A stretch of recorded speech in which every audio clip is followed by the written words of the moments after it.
All right, once again, thank you for joining Andrew and myself, Steven Pearce, for a webinar.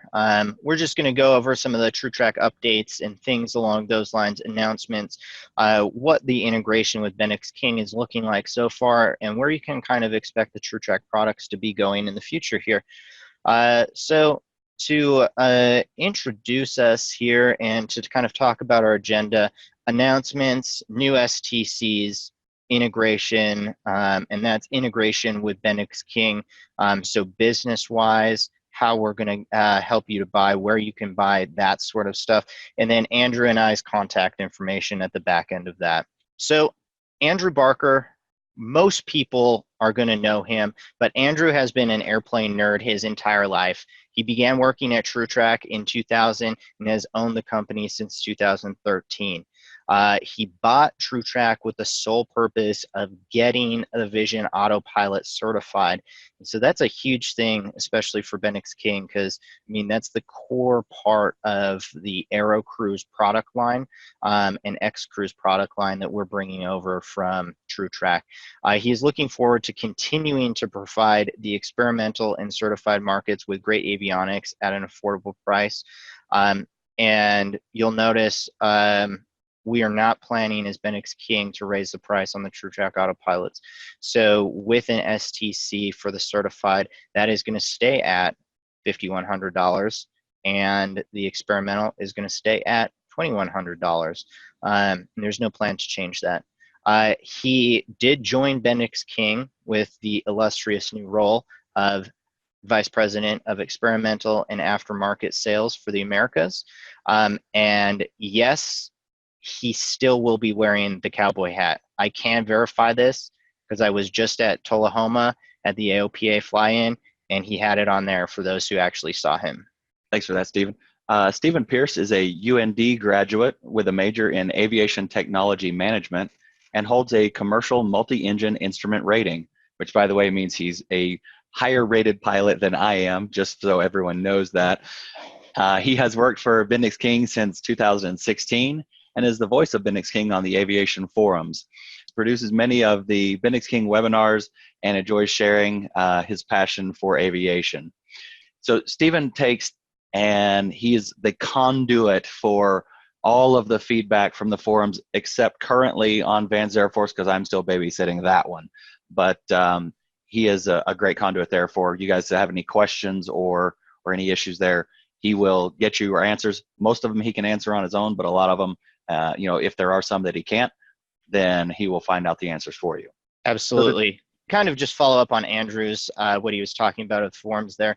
Absolutely. If you are active on, I know we are going to have some people from Mooney Space here, Piper Forums, Beach Talk, anything like that, Pilots of America. Or if you are on a forum that you think would benefit from BendixKing's participation, please let me know. My contact information is on the back end of this presentation.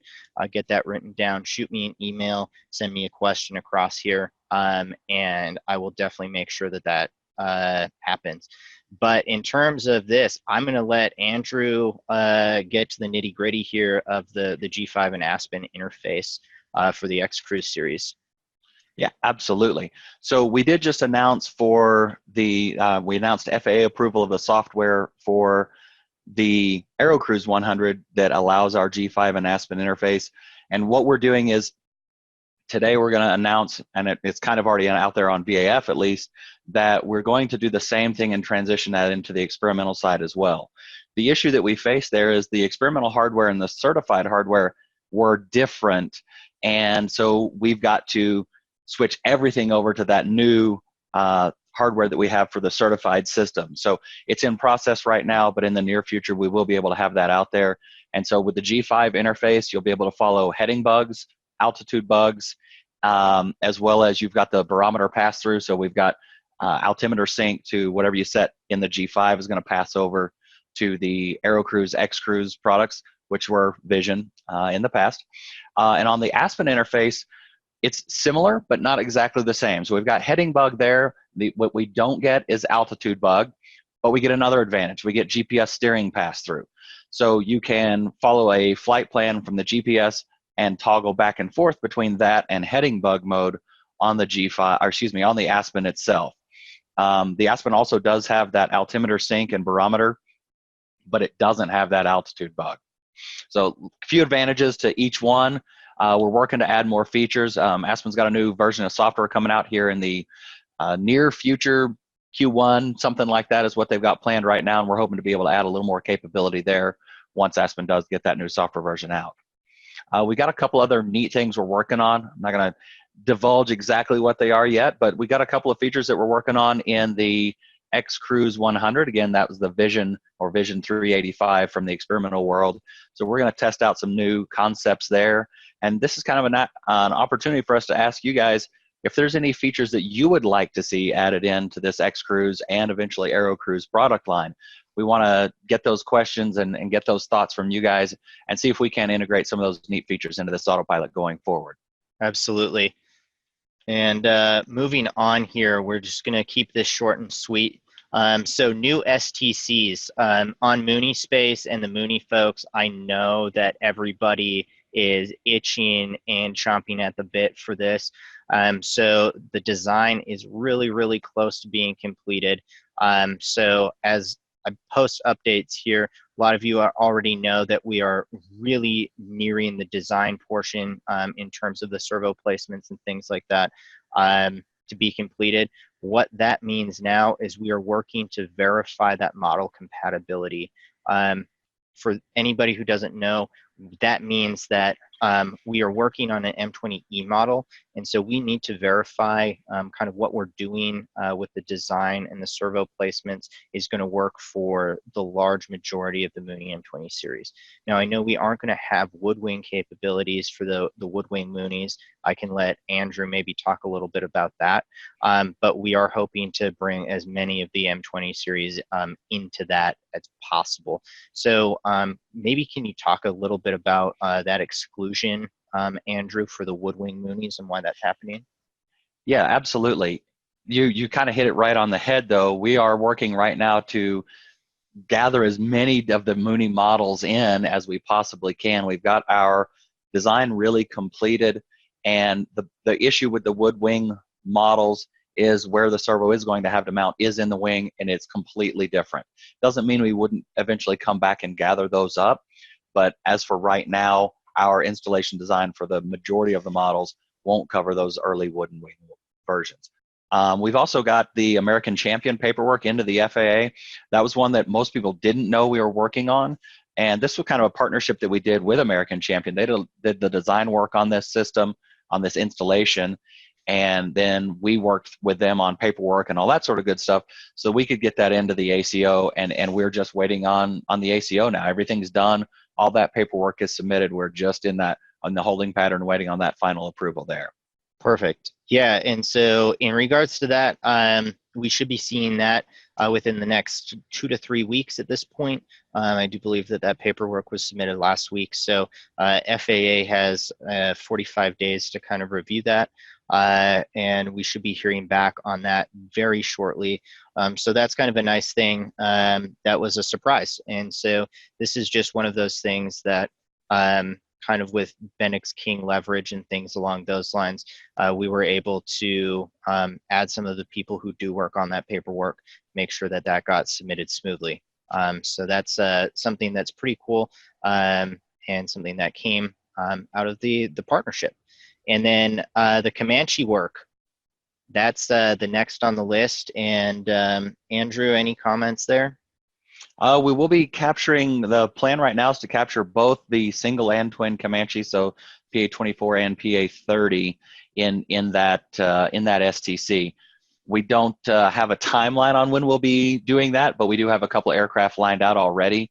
We've got both a single and a twin, not at our facility, but near our facility, just awaiting for us to get the time to work on it.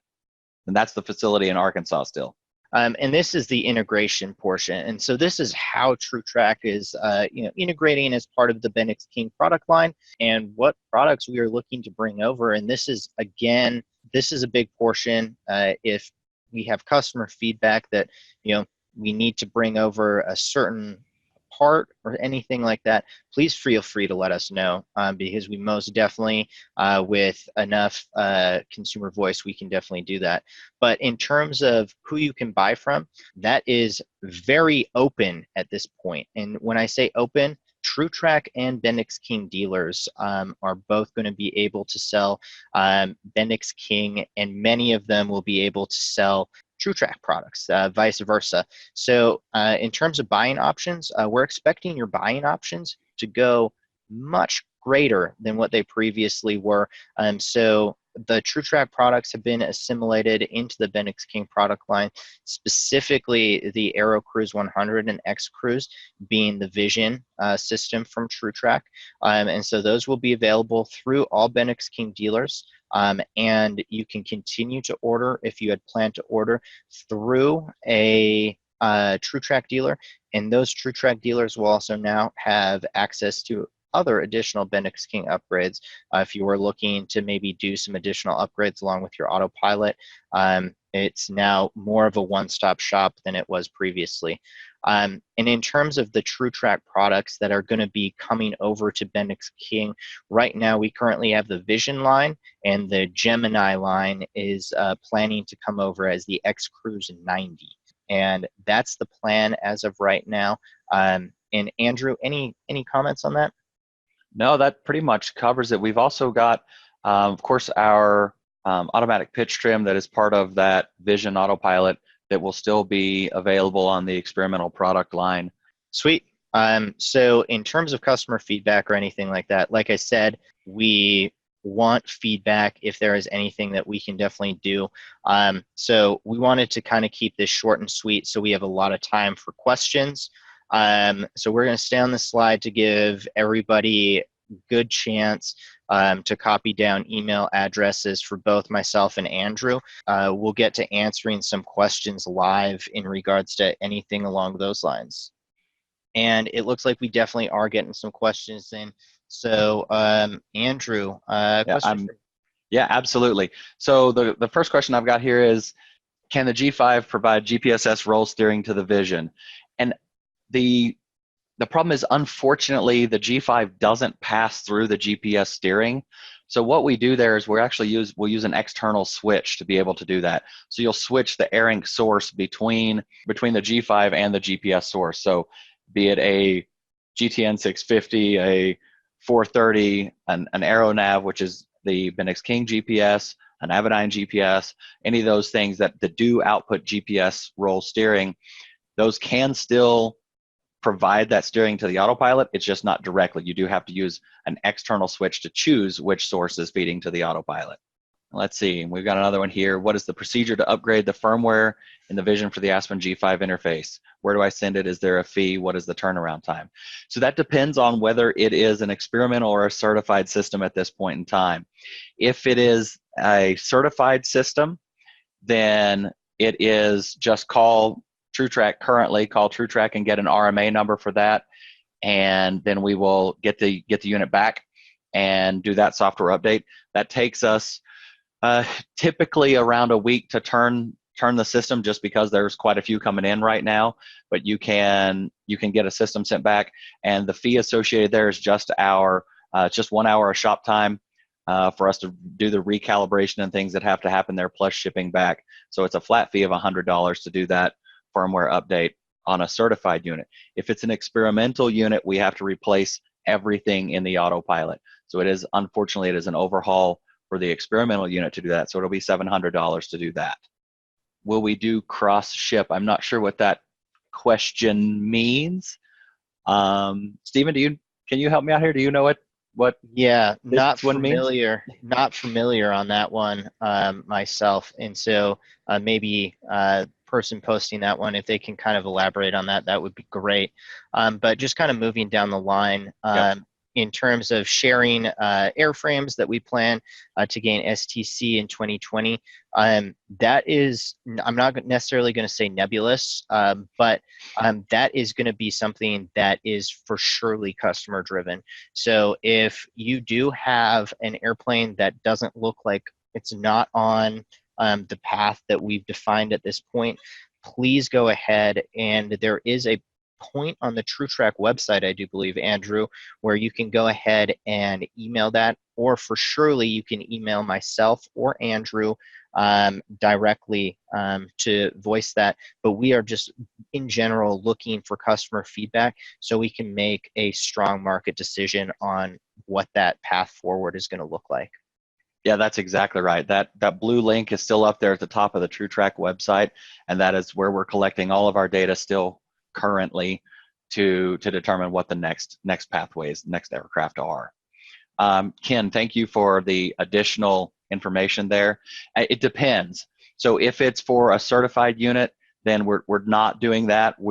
Because it's easier and honestly it's faster for us just to get the unit back in and do the software update there.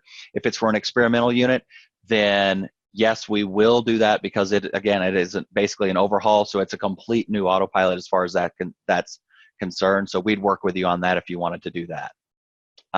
Justin says that he's installed 5 vision kits and just got the first BendixKing branded kit for a Cessna 182. Justin, thank you so much.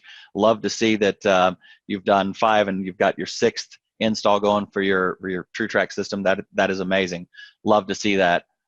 Then Paul says, I don't have G5s yet, but if I send the unit in for the firmware update, will it work in my plane as before until I get the G5s? Yes, absolutely. There's no change to the normal operating software for the Vision, xCruze, AeroCruze product line. It will operate exactly as it did before, with one caveat. There's some additional things in there. It's a little more difficult to get into the setup mode because, again, it's basically that certified software. We're rolling all of that into one.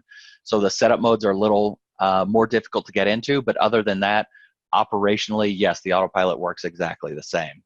We've got another one here from Dave Gamblin. Says, when will Altitude Bug be available on the Aspen interface, and any plans to offer auto trim on the Vision?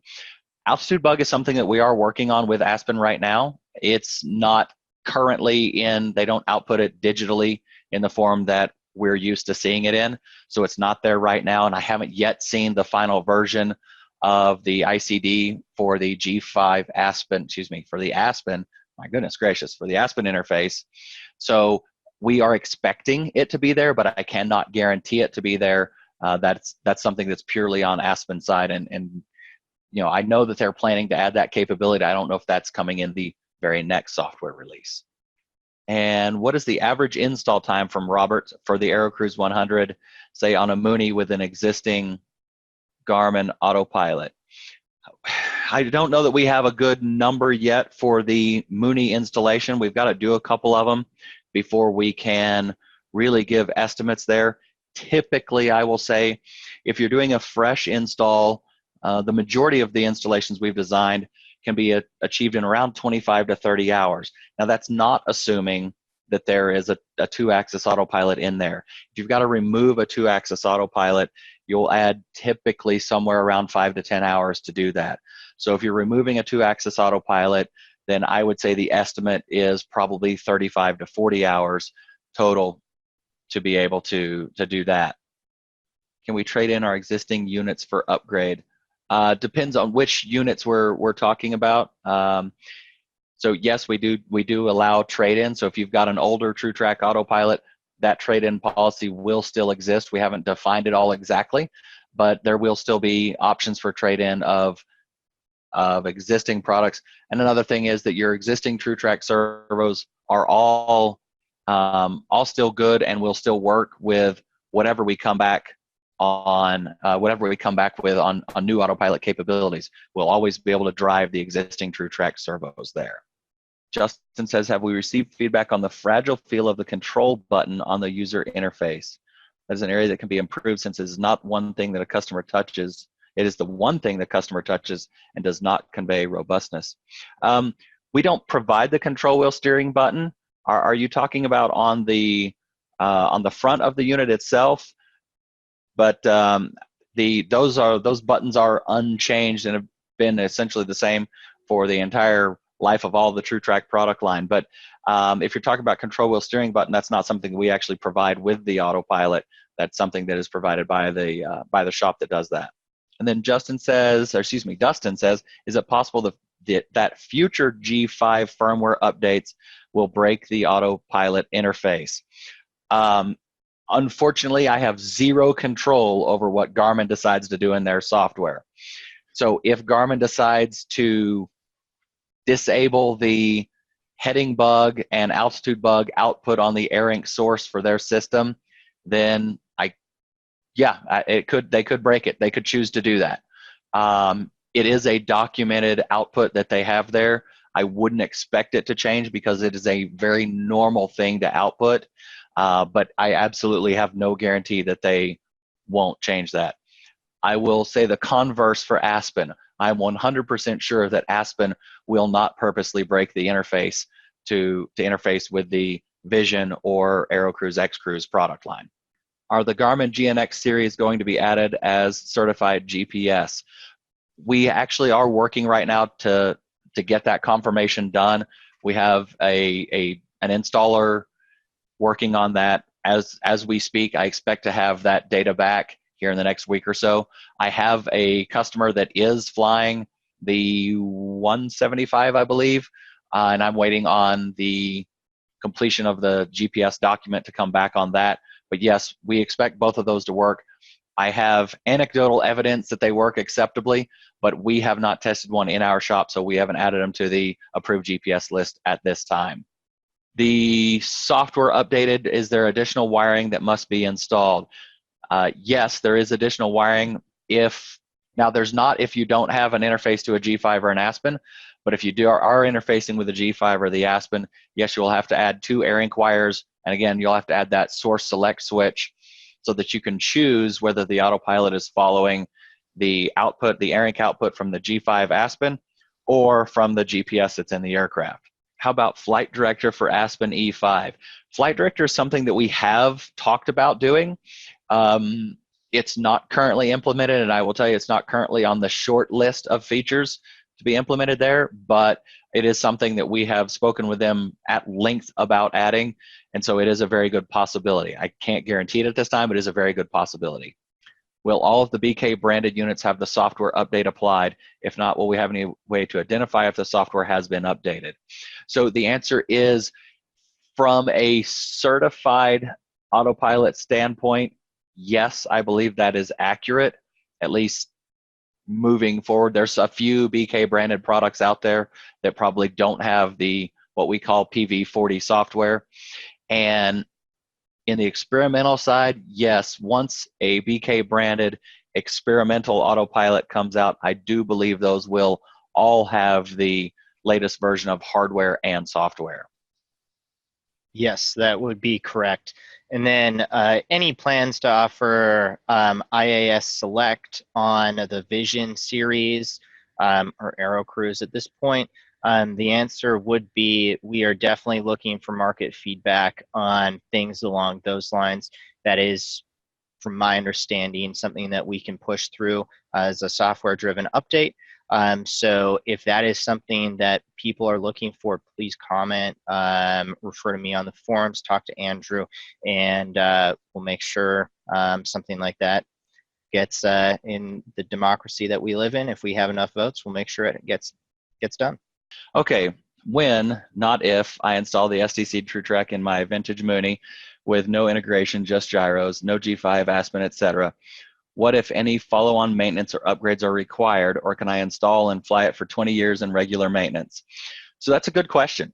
So as of right now, all of the TruTrak products have always been completely self-contained.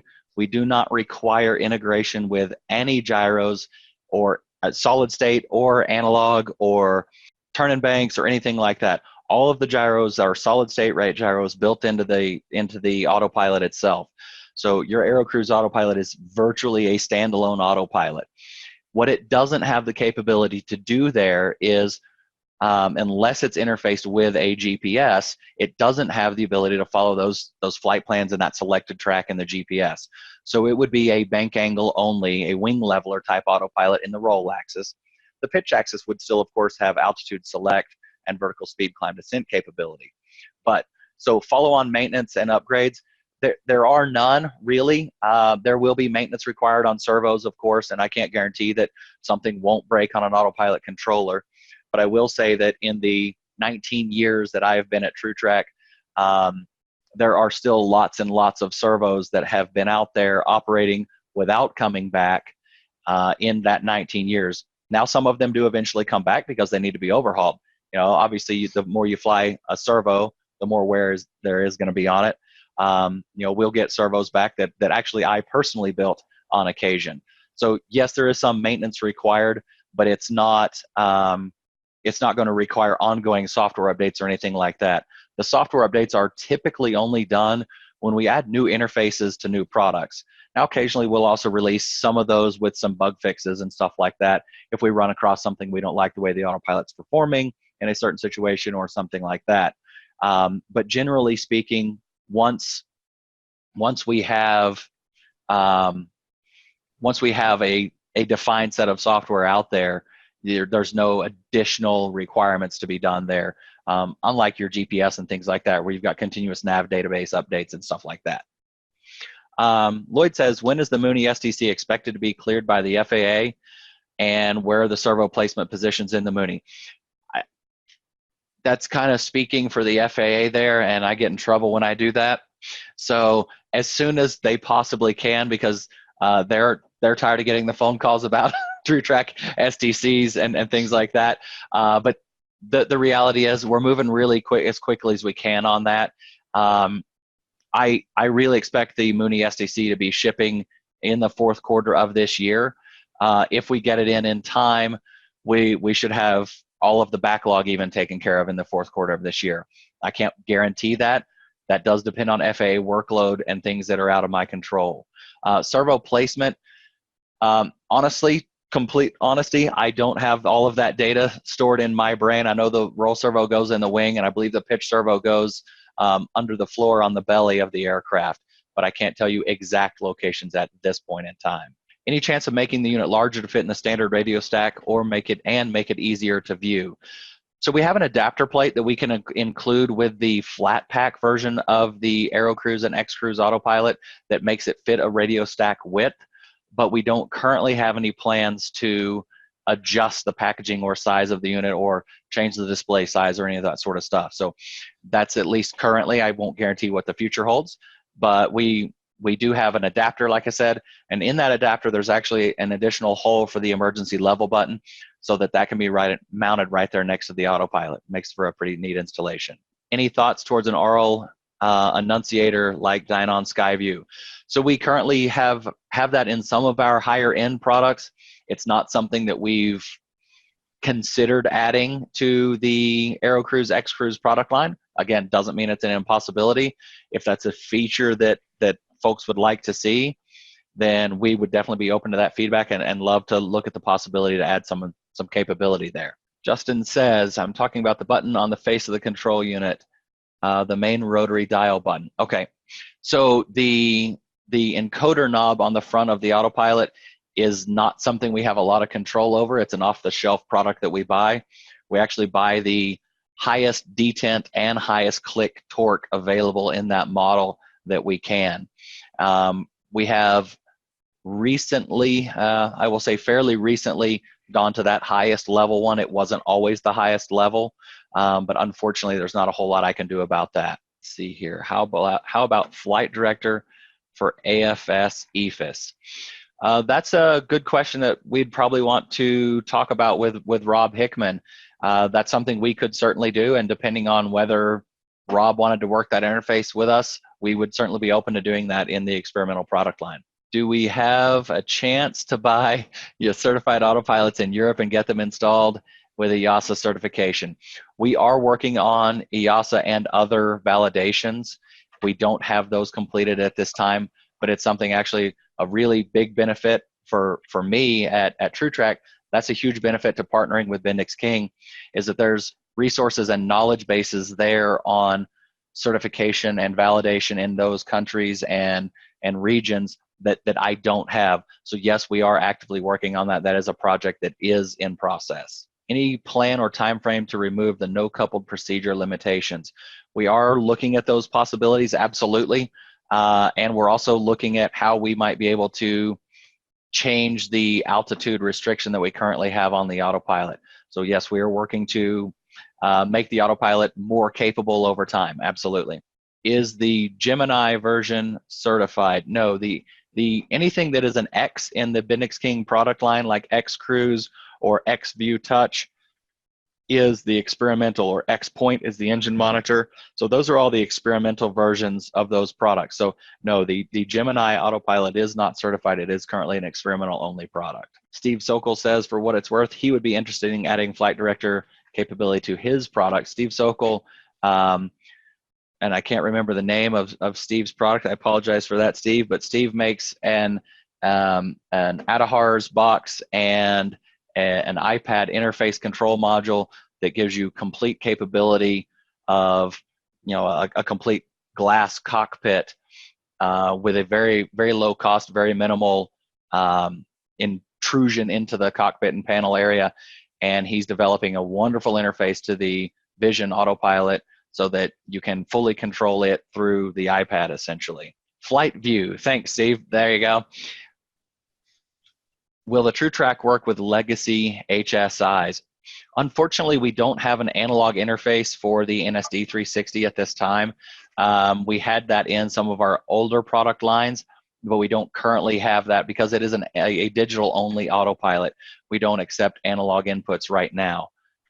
So right now, no on the NSD 360 and things like that, unfortunately.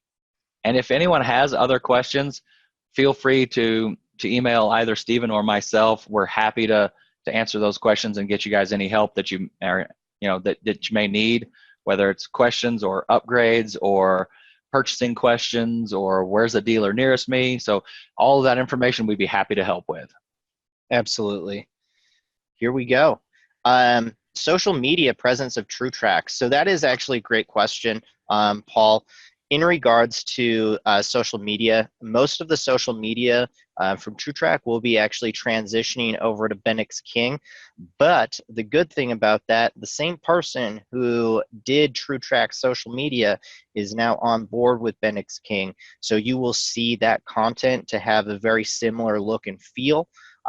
So in terms of that, I do believe the Facebook and Instagram have both been switched over to BendixKing platforms at this point. But that content coming from TruTrak will remain very consistent. So we're planning to have that kind of a seamless transition. So you should have already actually seen that the TruTrak social media has been transitioned at this point. But great question, Paul. And Dave asked about baro sensitivity save fixed in the new software. What you're referring to there is the static lag setting, and yes, that is fixed, as well as the other bug that we fixed was the low commanded bank angle for small track changes. So yes, we have fixed both of those bugs that were in there.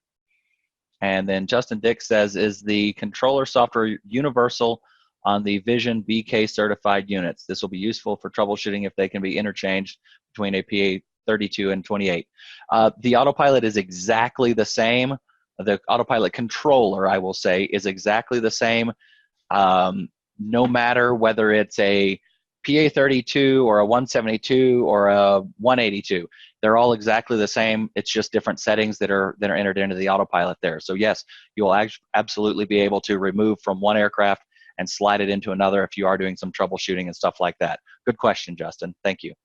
All right, groovy. Well, for all of you that that joined us, we really appreciate your time tonight, and we look forward to seeing you at the next fly-in or show. I'll be at the Petit Jean fly-in here in a couple of weeks in Arkansas, and at, well, basically every show and fly-in I can possibly manage to fit into the schedule here in the next several months of the year. But look forward to seeing you guys, if not before, at Sun and Fun or Oshkosh. Fantastic. Great. I really appreciate everybody for joining, and thank you. Oh, we have the TruTrak website is absolutely still there, Dave. www.trutrakap.com or TruTrakFlightSystems.com should get you there.